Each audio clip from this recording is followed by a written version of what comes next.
فتنے کا زمانہ آنے والا ہے۔ حضرت ابو ہریرہ رضی اللہ تعالیٰ عنہ سے روایت ہے کہ فرمایا نیک عمل جلدی جلدی کر لو، جتنا وقت مل رہا ہے اس کو غنیمت جانو، اس لیے کہ بڑے بڑے فتنے آنے والے ہیں، ایسے فتنے جیسے اندھیری رات کے ٹکڑے۔ اندھیری رات کے ٹکڑے کا مطلب یہ ہے کہ جب اندھیری رات شروع ہوتی ہے اور اس کا ایک حصہ گزر جاتا ہے تو اس کے بعد آنے والا دوسرا حصہ بھی رات ہی کا حصہ ہوتا ہے، اور اس میں تاریکی اور بڑھتی چلی جاتی ہے، اندھیرا اور بڑھتا چلا جاتا ہے، اور پھر تیسرے حصے میں اندھیرا اور بڑھ جاتا ہے۔ اب اگر انسان اس انتظار میں رہے کہ ابھی مغرب کا وقت ہے، تھوڑی سی تاریکی ہے، کچھ وقت گزرنے کے بعد روشنی ہو جائے گی، اس وقت کام کروں گا، تو وہ شخص احمق اور بیوقوف ہے۔ اس واسطے کہ اب جو وقت گزرے گا تو اور زیادہ تاریکی کا وقت آئے گا، لہذا سرکار دو عالم علیہ السلام فرما رہے ہیں کہ اگر تمہارے دل میں یہ خیال ہے کہ اور تھوڑا سا وقت گزر جائے پھر کام شروع کروں گا، تو یاد رکھو کہ اور وقت جو آنے والا ہے وہ اور زیادہ تاریکی والا ہے۔ آئندہ جو فتنے آنے والے ہیں وہ بھی اندھیری رات کے ٹکڑوں کی طرح ہے کہ ہر فتنے کے بعد بڑا فتنہ آنے والا ہے۔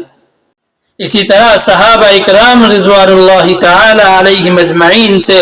آپ علیہ السلام نے فرمایا، اس وقت جو کچھ میں دیکھ رہا ہوں کیا تم بھی اسے دیکھ رہے ہو؟ صحابہ اکرام رضوان اللہ تعالی علیہم اجمعین نے عرض کیا، نہیں یا رسول اللہ، ہم نہیں دیکھ رہے ہیں۔ آپ علیہ السلام نے ارشاد فرمایا، میں فتنوں کو دیکھ رہا ہوں کہ وہ بارش کے قطروں کی طرح تمہارے گھروں میں داخل ہو رہے ہیں۔ پھر آگے فرمایا کہ صبح کو انسان مومن ہوگا اور شام کو کافر ہو جائے گا، یعنی ایسے فتنے آنے والے ہیں جو انسان کے ایمان کو سلب کر لیں گے، انسان کے ایمان کو اس کے دل سے نکال لیں گے۔ صبح کو مومن بیدار ہوا تھا لیکن فتنے کا شکار ہو کر شام کے وقت کافر ہو گیا، اور شام کو مومن تھا صبح کو کافر ہو گیا،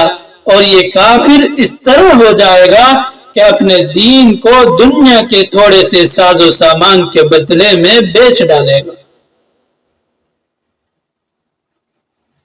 صبح کو مومن اٹھا تھا اور جب کاروباری زندگی میں پہنچا تو فکر لگی ہوئی تھی دنیا جمع کرنے کی اور مال و دولت جمع کرنے کی، اور اس دوران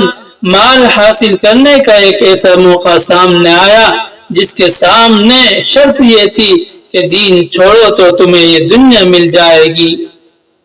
اب اس وقت دل میں کشمکش پیدا ہوئی، دل پریشان ہوا، دل میں بے چینی پیدا ہوئی کہ اپنے دین کو چھوڑ کر یہ مال حاصل کر لوں یا اس مال پر لات مار کر دین کو اختیار کر لوں۔ لیکن چونکہ وہ شخص پہلے سے ٹلانے کا عادی بنا ہوا تھا، پہلے سے ٹالنے والا بنا ہوا تھا، اس لیے میرے عزیزو جو وقت مل رہا ہے اس کو غنیمت جانو اور نیک کاموں میں جلدی کر لو، نیک کاموں میں سستی نہ برتو، نیک کام کرنے کا موقع آئے اس کو جلدی جلدی کر لو، اور یہ کہنا کہ بعد میں کر لیں گے، کل کو کر لیں گے، میرے بھائیو یہ شیطانی دھوکہ ہے، شیطانی وسوسے ہیں، شیطانی دھوکے کے علاوہ کچھ نہیں ہے۔ اس لیے اس نے سوچا کہ دین کے بارے میں بعض پرس معلوم نہیں کب ہوگی، کب مریں گے اور کب حشر ہوگا، کب ہمارا حساب و کتاب ہوگا، وہ تو بعد کی بات ہے، ابھی فوری معاملہ تو یہ ہے کہ یہ مال حاصل کر لو۔ اب وہ دنیا کا ساز و سامان حاصل کرنے کے لیے اپنا دین بیچ ڈالے گا، اس لیے فرمایا کہ صبح کو مومن اٹھا تھا اور شام کو کافر ہو کر سویا۔ اللہ تعالی ہم سب کی حفاظت فرمائے،